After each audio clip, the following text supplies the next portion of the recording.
Telangana RTC के managing director VC सजना ने रियासत की खवातीन से ख्वाहिश की है कि वो कम मसाफात के लिए पल्ले वेलुगु बसों का इस्तेमाल करें।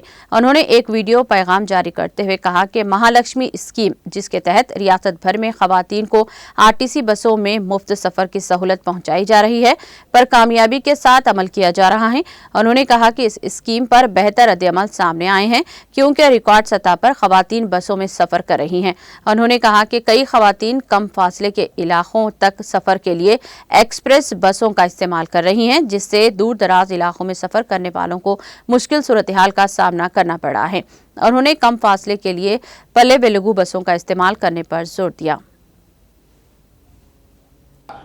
9వ తారీఖు నుంచి రాష్ట్ర ప్రభుత్వం చేపట్టిన మహాలక్ష్మి ఉచిత ప్రయాణం మహిళలకి, ఆడపిల్లలకి, అదేవిధంగా థర్డ్ జెండర్కి టీఎస్ఆర్టీసీ యాజమాన్యం చాలా సక్సెస్ఫుల్గా ఇంప్లిమెంట్ చేయడం జరుగుతుంది. చాలా చోట్ల అనూహ్య స్పందన వచ్చింది. రికార్డ్ స్థాయిలో ప్రయాణికులు మా బస్సులో ప్రయాణం చేయడం జరుగుతుంది. బట్ ఈ ఒక పథకం ఇంప్లిమెంట్ చేయడంలో యాజమాన్యానికి, ముఖ్యంగా మన సిబ్బంది కూడా కొన్ని సమస్యలు తెలియెత్తుతున్నావు. ముఖ్యంగా చాలామంది మహిళలు తక్కువ దూరంకి వెళ్ళే వాళ్ళు కూడా మన ఎక్స్ప్రెస్ బస్సులో ఎక్కి దూర ప్రాంతం వెళ్ళే ప్రయాణికులకి ఇబ్బంది కలిగించే విధంగా ప్రయాణం చేస్తున్నారు. వాళ్ళందరికీ కూడా నా తరఫు నుంచి, యాజమాన్య తరఫు నుంచి కోరుతున్నాను, మీరు తక్కువ దూరంలో వెళ్ళే వాళ్ళైతే పల్లె వెలుగు బస్సులో ప్రయాణించాలని చెప్పి నేను మరీ కోరుతున్నాను. అదేవిధంగా కొంతమంది మహిళలు స్టేజ్ కాకుండా మధ్యలో, రోడ్ మధ్యలో ఆపడము, లేదంటే ఎక్కడ కావాలో అక్కడ ఆపండి అని చెప్పి అడుగుతున్నారు. దీనివల్ల కూడా చాలా దూర ప్రాంతంలో వెళ్ళే వాళ్ళు కూడా చాలా ఇబ్బంది కలుగుతుంది.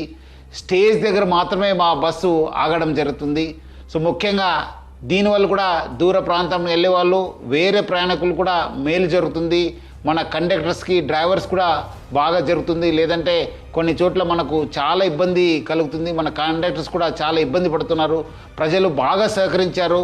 వాళ్ళందరూ కూడా నా తరపు నుంచి, యాజమాన్య తరపు కూడా ధన్యవాదాలు తెలుపుతున్నాను. వచ్చే రోజు కూడా ఈ ఒక స్కీమ్ని ఇంప్లిమెంట్ చేయడానికి మహిళలు, ఆడపిల్లలు, థర్డ్ జెండర్ వాళ్ళందరూ కూడా సహకరించాలని చెప్పి నేను మరీ యాజమాన్య తరపు నుంచి అందరు కోరుతూ, మహిళా లోకానికి, ఆడపిల్లలకి, థర్డ్ జెండర్ అందరూ కూడా నేను యాజమాన్య తరపు నుంచి కూడా సహకరించేందుకు పేరుగా ధన్యవాదాలు తెలుపుతున్నాను.